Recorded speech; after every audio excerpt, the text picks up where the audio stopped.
Be a little stronger. Be a little stronger, dress a little better, speak a little more clearly, aim a little higher, and practice that, and that'll work. Right? So women mate across and up success hierarchies, and men mate across and down. Right. So, and women like men who are about 4 years older, cross-culturally. They like men who manifest signs of success, as well as being handsome and personable and all of that. And the reason for that, as far as I can tell, is that they're looking to equalize the economic disparity that exists because women take a harder hit from sex and pregnancy than men. So they're looking to equalize that. And no wonder they're looking for someone who's competent. This is for long-term mating, who's competent and generous. Right? You want both of those. So competence would be intelligence, general cognitive ability, and the markers that go along with that. They want conscientiousness or openness, as well as other desirable personality traits. And they want generosity, honesty, all of those. But so they're looking for someone who can provide. Well, it's not because they're greedy precisely. It's because, they're going to put themselves in a more vulnerable position if they have a child. And we know this because even affluent women who have a child by themselves or who get divorced tend to drop down the socioeconomic hierarchy a fair bit, which is, of course, why alimony payments and all of that are necessary. So this hypergamy means women are much more selective in their mating than men are, and that's true cross-culturally. And it's not surprising because they pay a bigger price for sex. It's more dangerous for women because they can get pregnant, and it might be more dangerous emotionally as well. And I believe that would be a reflection of their higher levels of agreeableness and higher levels of negative emotionality. So women do put themselves at risk more. And that might be why there's such a intense debate about what constitutes consent on campuses, despite these beliefs in polyamory and all of these things. But so anyways, on Tinder, as you said, women select 4% of the men. And I know he'll get a kick out of that. That records for like athletes, for example, and movie stars, there's some of the men have reportedly slept with thousands of women. Yes, Wilt Chamberlain, and there's others who are in the same category. But they're men who have women throwing themselves at them all the time, lining up for them. And I've read biographies of people who had that sort of thing happen as well. But that's not the typical male experience. No, the typical male experience is all rejection. Nothing. Exactly. Right. They might get a couple matches a week. Right. So you see what's happening is that Tinder is one of the forces that's transforming monogamy into polygamy. And the problem with polygamy is that it follows a Pareto distribution, like the distribution of wealth, is that some tiny minority of men get all the sexual opportunity and all the rest get virtually none. And that is a recipe for social instability. I mean, that sort of that deregulation. Female pickiness is that's the case. That's definitely true. Whether it's worse now or not, I doubt if it is.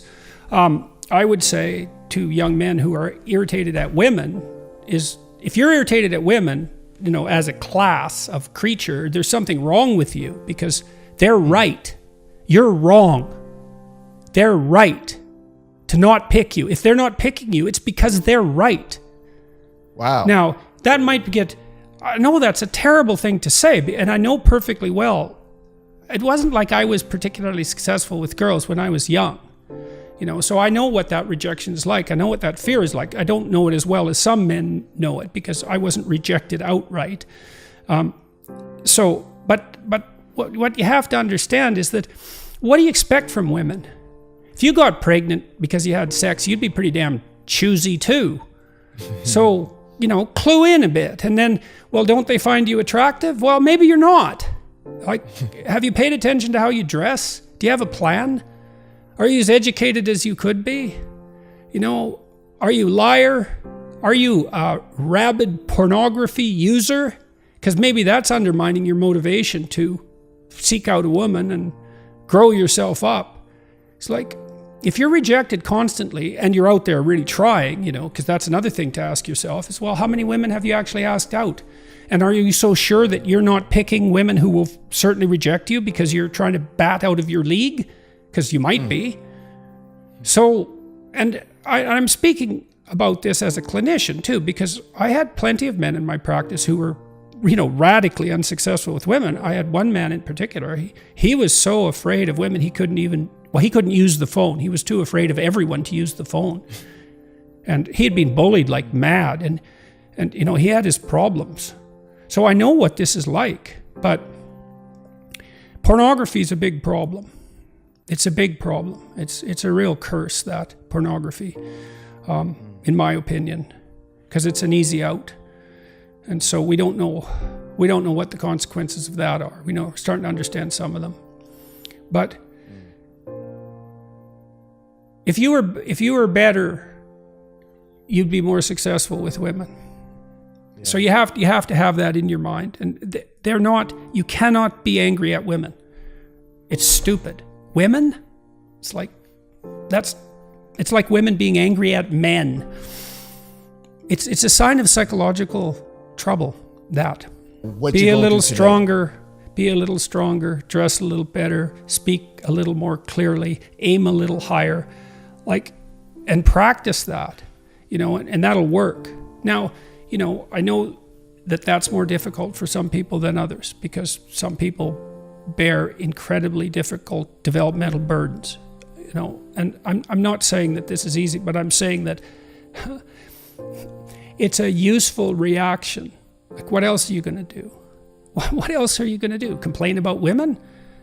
I've seen that in men. I went out with a group of men who were having trouble with their wives, and they'd gone off to this couples retreat, and it was mostly rubbish, although they were trying a bit to get their lives together. And I spent a whole day with them. There were 3 of them, and one of them was a guy that I'd known for quite a while, and every single word he said was a lie. And all these 3 did the whole day was complain about their wives. And I thought, what the hell's wrong with you guys? You picked them. They're these women you picked, and maybe they have their flaws, but they're your wives. And that's how you talk about them? And you think they're the problem? You're so dumb that you don't even know that you shouldn't badmouth your wife. Just because she's your wife. When Tammy and I got married, we had a discussion about that. It's she has her flaws and I have my flaws, but I'm her husband and she's my wife, and there's a certain respect that goes along with that category, if you have any sense. And so that's an extension of the same thing.